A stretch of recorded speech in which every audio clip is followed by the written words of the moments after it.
Hi everyone, I'm Siddhant and today we're here to talk about the Sonos Move, and this will be an in-depth review, so grab a cup of coffee and let's get started with it.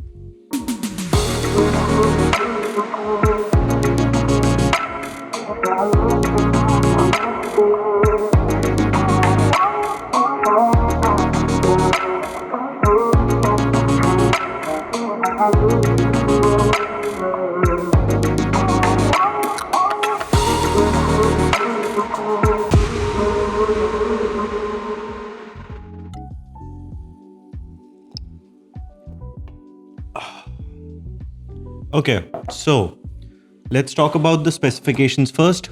The Sonos Move comes with two Class D amplifiers, a tweeter, a woofer, a 3.5-inch woofer essentially.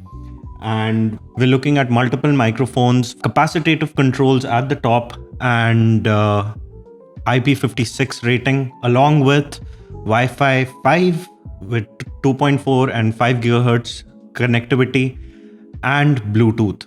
Yeah, this is an all-in-one package, and let's start talking about it. So let's talk about the design. The design of the Sonos Move, I think, is unmistakably minimalist. It comes with a charger dock, so I think that helps with the entire minimalist design. And as far as the build quality goes, the build quality I feel is very sturdy. It's heavy, no doubt about it. And if you see here, it comes with an inbuilt handle. So there's no separate handle needed in the Sonos. And this feature, this design feature actually, it works really well. So all in all, for the design and build quality, I would give it a solid 9 on 10.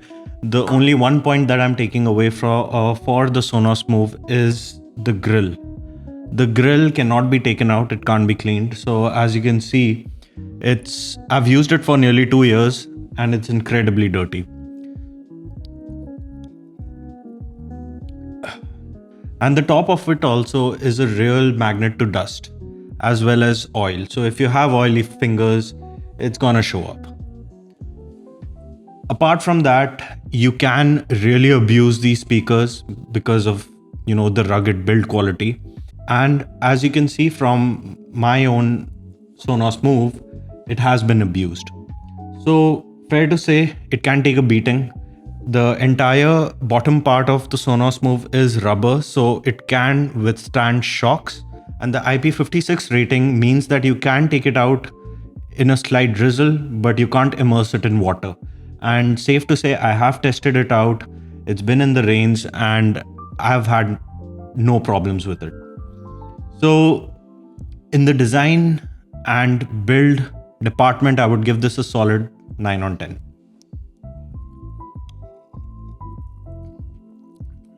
So about connectivity. As mentioned in the specifications, this comes with two connectivity options. One is Wi-Fi, the second is Bluetooth. And you have to configure it to your home network and then you can AirPlay to it, which let me tell you is a breeze. It also syncs up with the other Sonos products, so it works really well. Now let's say you're outside, right? You would need Bluetooth, and that's precisely what it's for. So when you're outside, you have Bluetooth. When you're at your home, you have AirPlay. So in connectivity, I would give it a solid 10 on 10. Okay, let's talk about now the battery life. The battery life of this was initially 9 hours, but then Sonos made an update which made it about 11 hours. So while I can confidently say it'll never be 11 hours, but in my testing scenarios, this has been maximum up to 8 hours with around 60 to 70% of the volume. If you're playing at 100% volume, then the battery life would be somewhere around 6 or maybe even less. So it really depends on how you play these speakers and how much standby time you give it.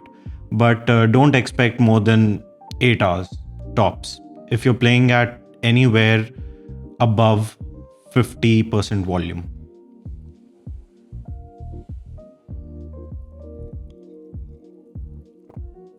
Okay, now let's talk about the most important part, which is sound quality. So, in the sound quality department, I think we should divide it into three parts: the bass, the mids, and the highs. Now, if you look at this frequency response curve, the bass starts somewhere around 50 hertz, which for a 3.5-inch woofer is incredible. I mean, there are speakers out there in the market which are bookshelf speakers which do not have a frequency response of 50 hertz. So I was pleasantly surprised that this starts at 50 hertz. Now, having said that, it does clip at higher volumes, and I can understand why. It's basically to protect the woofer from overextending and basically doing a permanent damage to the speaker itself. So the sweet spot for these speakers would be 70 to 80% of the volume. If you go above 90% and it's a bass heavy track, which most of the electronic tracks nowadays are, you can expect some clipping, and it would be quite evident. The mid-range, on the other hand, feel a little subdued, especially being overpowered by the bass at lower volumes. So the mid-range shines a little over, say, 60 to 70%. So you will have to punch in a little bit of more volume to really make the mid-range come out. But as far as separation goes between mid and the bass, it is a little muddled. Now, for bass heads, I don't think that'll be a problem. But people who want that sparkle, that top hat to be extremely clear, then I think you can maybe look at other speakers. But for me, it wasn't a big problem. So mid-range is somewhere that Sonos lacks in. So if you look at the treb, if you look at the frequency response curve, now there is a little roll off. It starts rolling off somewhere around 5000 hertz. Now that means these speakers aren't very bright, and that's okay for me. That's how I prefer my speakers. But with any other person, that might not be the case. So if you like bright sounds, then maybe not go for these speakers. But if you like warmer tones, then these are the speakers for you. Now, let's talk about the soundstage. The soundstage for the Sonos Move is a mono soundstage. These are not stereo speakers. So the separation between the mid, bass, and treb, I feel can be better, but it does a remarkable job considering the other players in the market. The other speakers, they do it even worse than this. So believe me when I tell you that this is best in class as of today. The feature that really stands out is the Trueplay feature, and the Sonos Move has auto Trueplay. Now, what does that mean? That means that if the mic is on over here, if there's a light over here, that means that it'll listen to the sounds that are being reflected back to it, and then auto adjust the frequencies so that you hear a better sound. Now you can ask, how much of a difference will it make in the real world? I would say if you really listen for it, it does. 10% better. Yes, definitely. And as you can see with the other speakers in the market, everybody has their own room correction feature. This is Sonos's room correction feature. It is there on other speakers as well, but the auto Trueplay feature, it's only on this one. So I think they've done a really good job with it. It works. It definitely works. It improves the soundstage and increases the separation between the bass, mids, and the highs. It makes it sound more pleasant. Now let's talk about the app. Okay.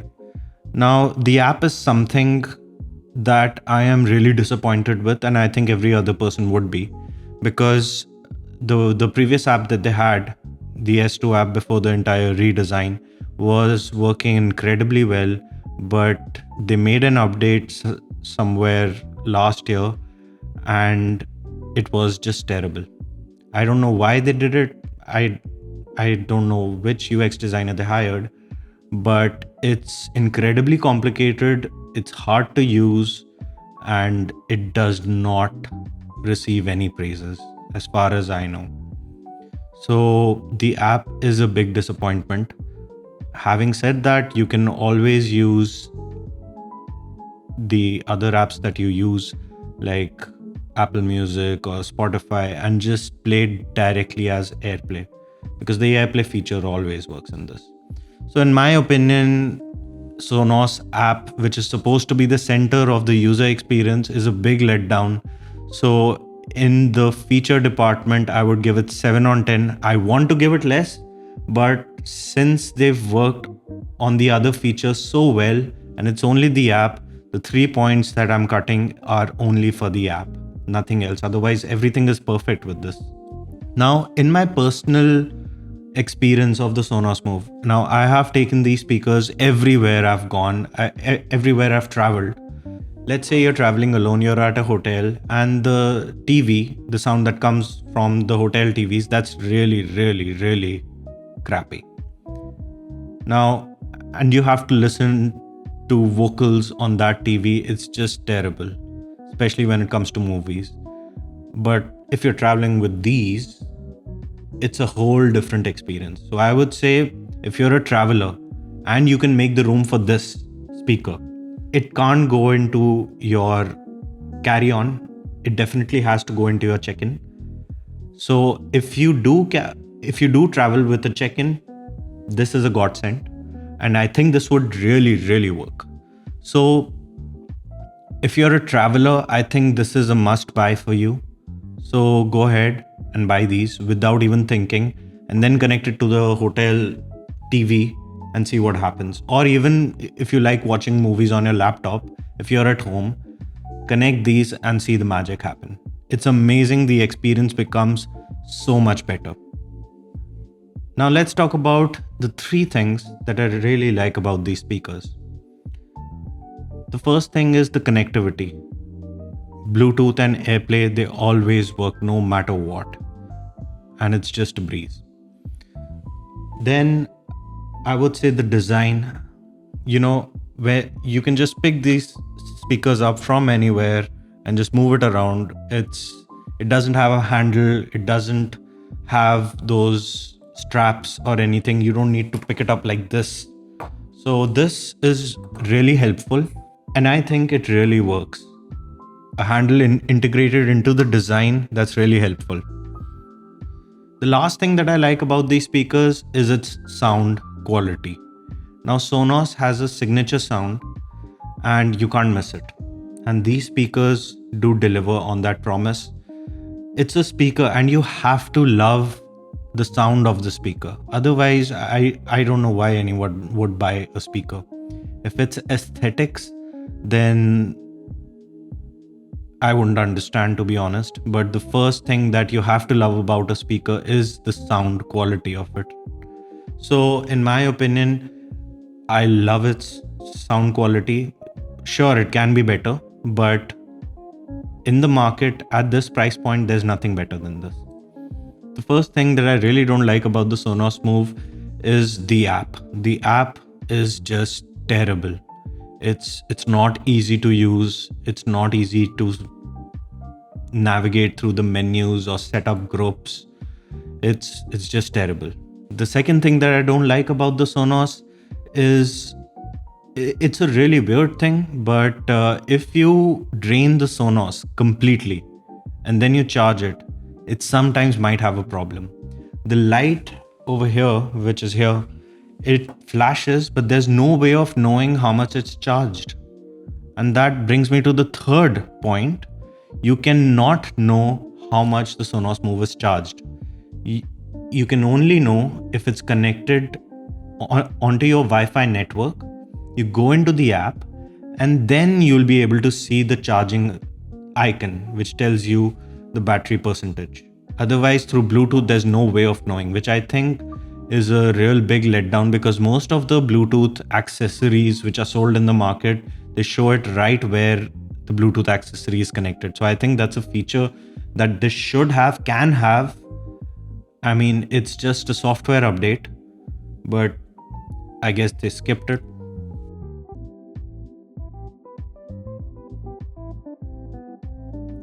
The Sonos Move.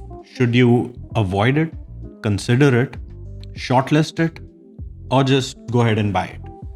I strongly suggest, if you have a budget of 30 to 40,000 and you're looking at portable speakers, you should definitely buy these. These are worth the money. It is quite an investment. I do agree there, but these are worth every bit of money that you've spent. So don't think about it, just go ahead and buy them.